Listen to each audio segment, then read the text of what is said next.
So, are you interested in buying a new construction home here in Southern California? Did you know that there are strategies we can use that can save you tens of thousands of dollars on a brand new home? And if this is something you've never heard of, stay with me for the next few minutes. I'm going to get into specific detail on how we can use certain strategies to save big money. Now, I'm Steve Enchin, your Southern California new construction home expert. And some of you know I often highlight the attraction of new construction inventory or quick move in homes as the go to for fantastic deals. Yet, there's a realm of opportunity with new builds that shouldn't be overlooked. So, let's dive in. In the world of new construction, it's a common belief that a ready to move in home already constructed will be more budget friendly, and generally that's true. Builders are keen to sell these homes to avoid or reduce financial risk or even losses.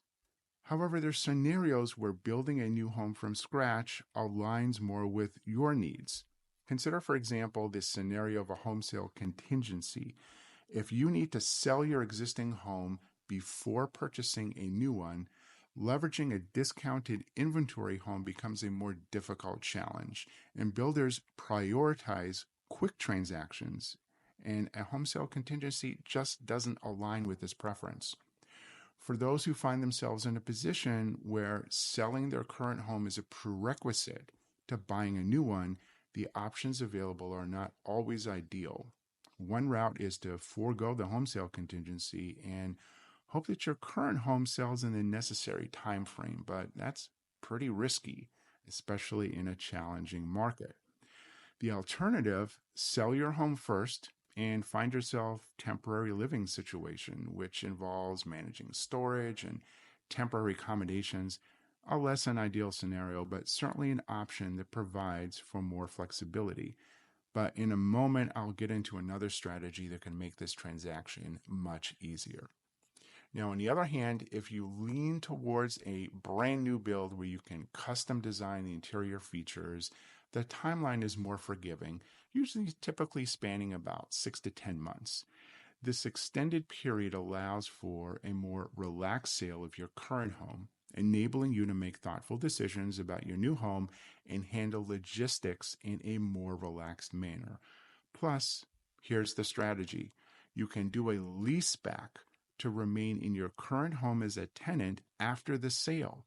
That gives you more time for the final move without needing to move your things twice or deal with storage or extra costs.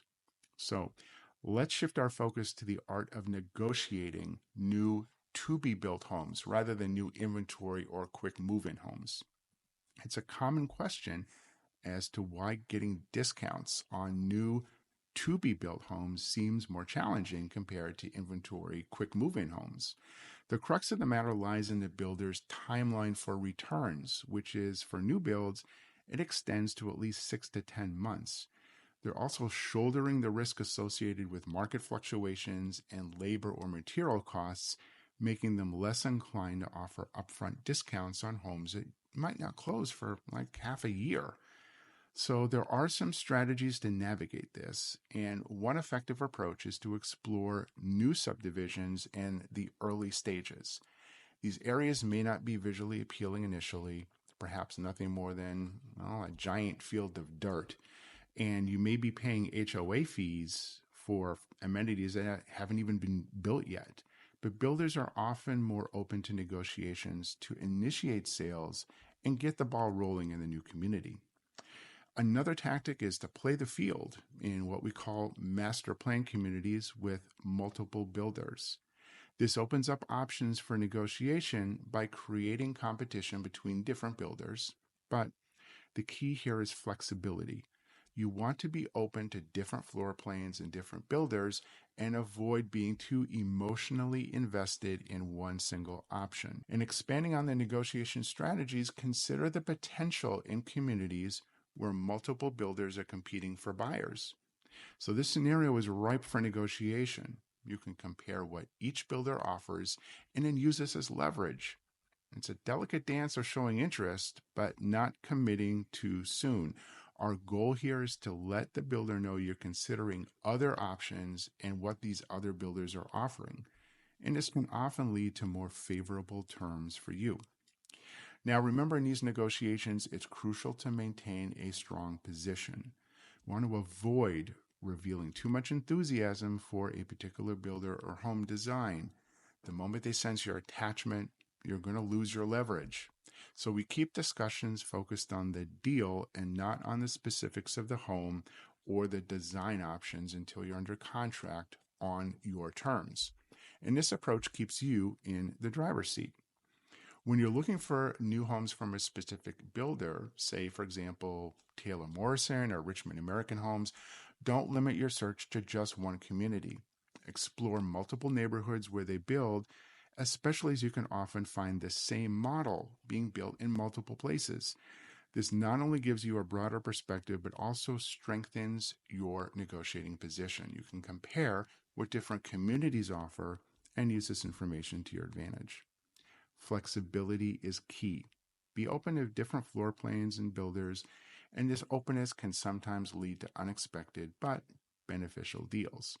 The real estate market, especially in new construction, is dynamic, and being flexible can often lead to better outcomes for you. A critical aspect of any negotiation, especially in real estate, is the willingness to just walk away.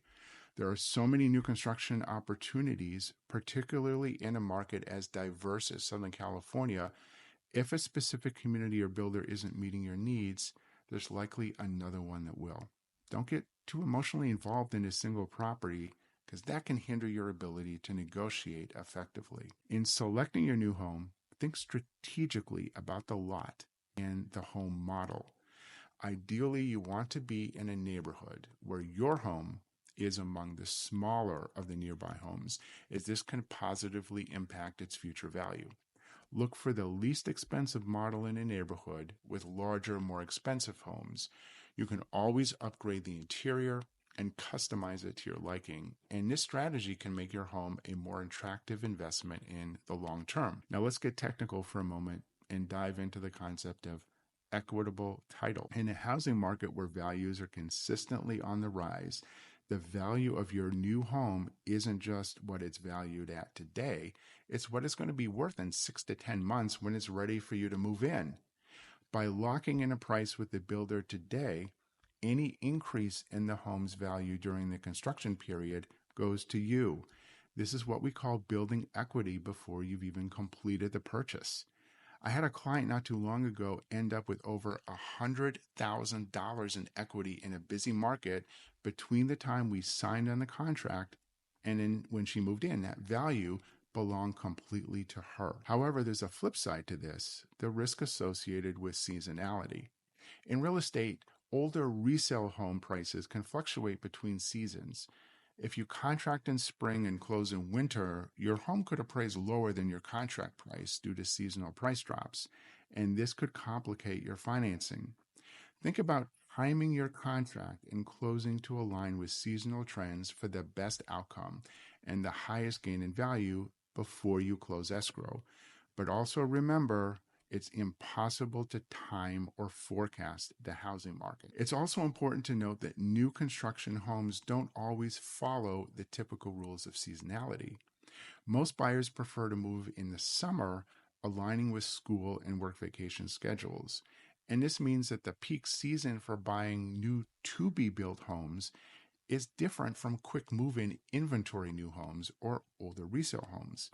Be strategic about when you decide to go under contract, considering the construction estimate and your preferred moving timeline. When considering a new home, timing is everything.